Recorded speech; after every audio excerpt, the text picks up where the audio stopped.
Hey, it's summer vacation time at Star Wars 7x7, and in past years, we've done flashback episodes in various themed capacities, and this time, considering that this is the 10th year of the podcast, and we are on a long countdown to the 10th anniversary, I thought it might be fun to look back at the most popular episodes of all time. So over the next year, we're going to count down from 100 to number 1 as far as the most downloaded episodes of the podcast, and we're going to start with our summer vacation here and do the episodes from 100 to 91. We're continuing on with number 98 on our countdown.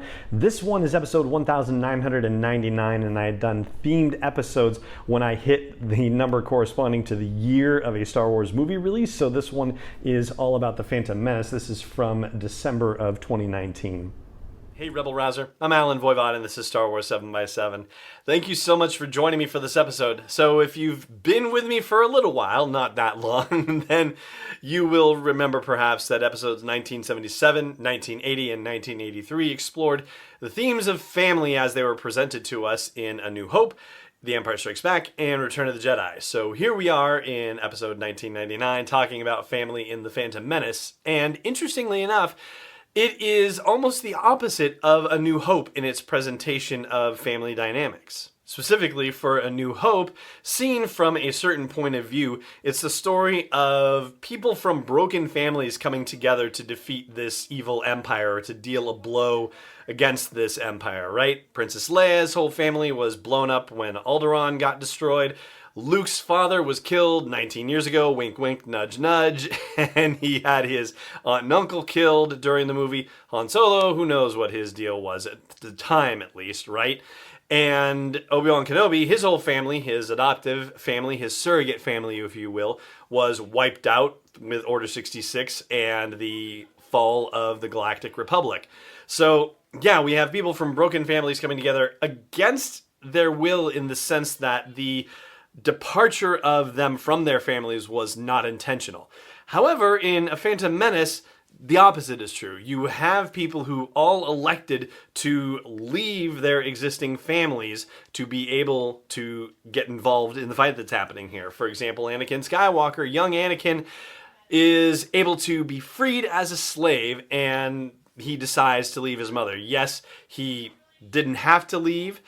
Unfortunately, Shmi couldn't get freed also. He could have stayed with her and still been free, but no, he chose to leave, and she said, nope, that's what you want to do, go ahead and do it, which is naturally the kind of sacrifice any mother would make, or most mothers would make, or, you know, I don't want to lump all mothers into one category, because heaven knows your experience of your own mother might be different from mine or anybody else's. I think you understand where we're going with this.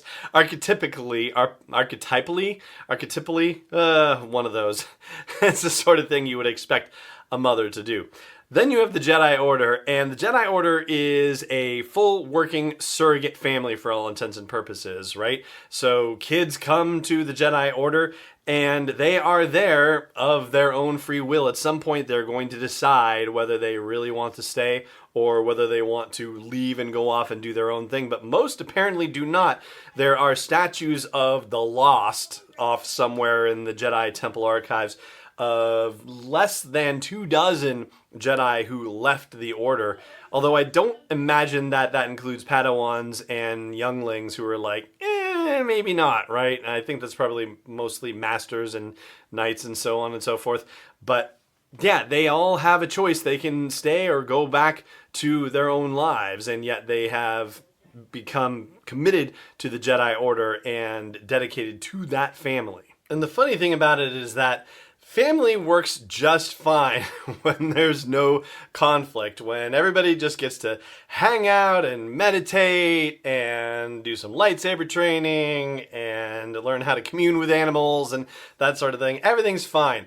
But when the Sith come along, well, yeah, that puts a wrinkle in things. And unfortunately, it kind of brings out, you want to say the worst in people? Well, you know, maybe that's pushing it a little too far, but think about the scene where Darth Maul kills Qui-Gon Jinn, right? You have Obi-Wan Kenobi going, no! And when he comes flying out at Darth Maul, that is not necessarily a Jedi flying out at him. I mean, yes, in, all official capacities, sure. But do you think for a moment that Obi-Wan was going at Darth Maul with just defense and knowledge and, peace and justice and whatnot? No, that was attack. We saw it. That was not what a Jedi uses the Force for. And that's what the Sith bring out in the Jedi, which is a really interesting conundrum for the Jedi. It's really easy to be separated from the world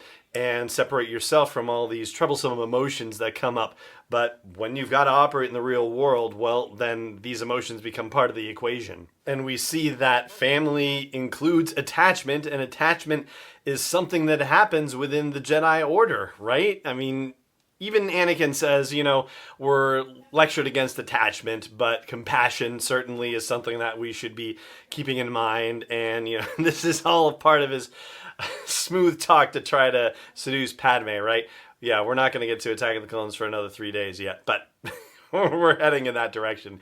Anyway, there is attachment that forms, and that is part and parcel of being a family. So even then, in the airy, fluffy, no conflict confines of the Jedi Temple, where nothing bad is happening, or at least during certain extended periods of time where nothing bad is happening, attachments are still forming. It's still a family. It is not just a cloister of monastic meditators who are not having any emotional interaction with each other. So if it weren't for the fact that the Sith are just straight up evil and don't mind killing thousands, millions, billions, trillions of people to get what they want, enslaving people all over heck and gone, there's a bit of a point that they have about bringing the Jedi to their level in a way, bringing out the emotions in the Jedi that they, to some degree are trying to suppress. But it is kind of in the nature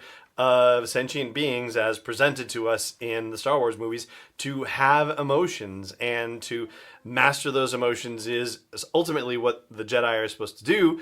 But mastering them versus eliminating them, well, yeah, it seems like ultimately maybe there should be some sort of in-between with this whole Jedi business, but that is a discussion for another day. I'm going to take a quick break, and then one last thing to wrap things up here. Stay tuned. Hey Rebel Rouser, I've made some changes to the asteroid belt level at patreon.com/SW7X7, and they are all with sponsors in mind. So if you want to get the word out about your business, your product, your service to a dedicated Star Wars audience, then please check out patreon.com/SW7X7 and look for the asteroid belt level for details. Again, that's patreon.com/SW7X7. Welcome back. So I just wanted to follow up with something I mentioned a few episodes ago. So we've talked about my whole melanoma thing in the past, and I mentioned that I had another one that looked funny and had to get a biopsy for recently. So just got my results back, and all good, benign, everything's okay. So thank you very much again for everyone who dropped me a line to express their concern and good wishes. Everything's cool. Thank you very much. And that right there is going to do it for this episode of the show. Thank you so much for joining me for it, as always, and may the Force be with you wherever in the world you may be. 7x7 is not endorsed or sponsored yet by Lucasfilm Limited, Disney, or 20th Century Fox, and is intended for entertainment and information purposes only. Star Wars, the Star Wars logo, all names and pictures of Star Wars characters, vehicles, and any other Star Wars related items are registered trademarks and/or copyrights of Lucasfilm Limited, or their respective trademark and copyright holders. May the Force be with them. All original content is copyrighted by Star Wars 7x7. We hope you love it.